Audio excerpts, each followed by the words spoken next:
And they basically dressed pretty much the same way.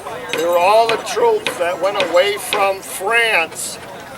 The troops de terre were the French troops that stayed in France or over in Europe. De terre, terre meaning land, so they were the land troops, we were the ones that were the marine troops. But guess what? When we landed, we weren't on the marine anymore, we were on the ocean and the seas. We are the Company French. There was a small fort here of Company French in 1751. There was a group of soldiers that were sent up from Fort Michilimackinac, which is where I'm from. We've been doing this for over 30 years, some of us, some of them are brand new. What we're going to do is a little bit of a military drill. It's going to be modified just slightly, only because of that we want to make sure that everybody's safe. Number one, we will not be using any lead ball in our charges.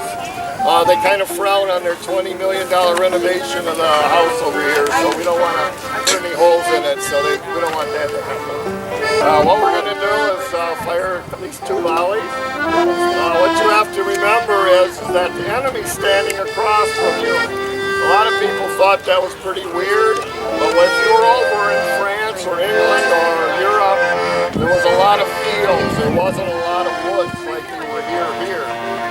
There was a lot of fields here. There was mostly woods. The soldiers that we represent ended up fighting like the Native Americans. Hence, that's what I look like.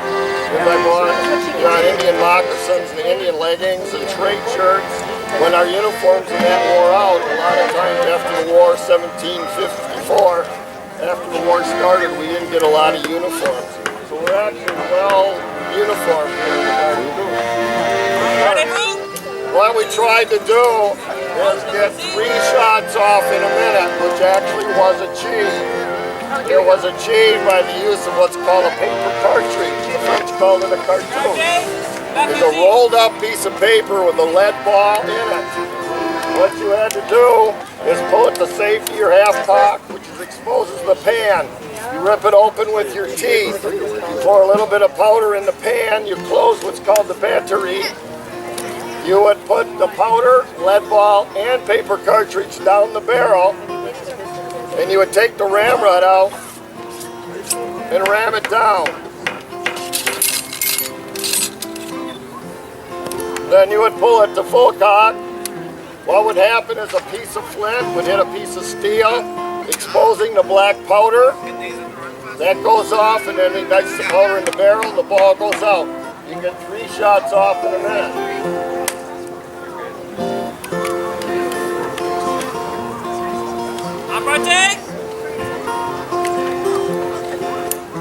You might want to cover your ears if you're young. Behind you! Here! Roger le fusil!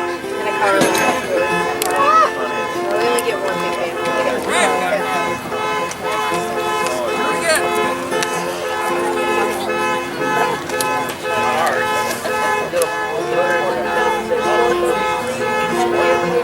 What happened to one of the soldiers right close?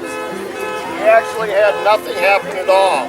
There's a way that absolutely nothing happens, so obviously your gun doesn't go off. You have to keep your powder dry.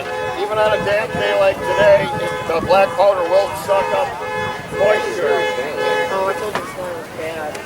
Aparte! Behind you! Here!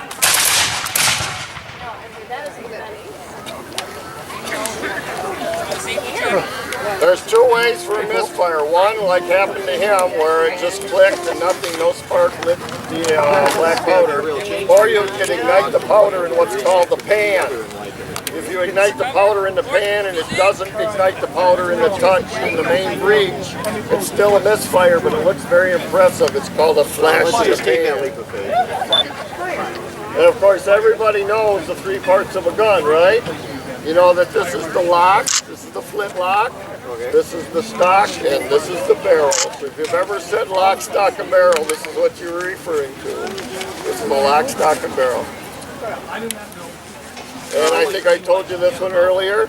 If you pull this to safety, your half cock, and you got it loaded like the military style while you're putting the powder down the end of the barrel, of course you don't want to go off half cock. Thank you very much. I hope you enjoy your stay with us. Thank you. Please ask questions. If the people can't answer the questions, they'll make up a really, really good story.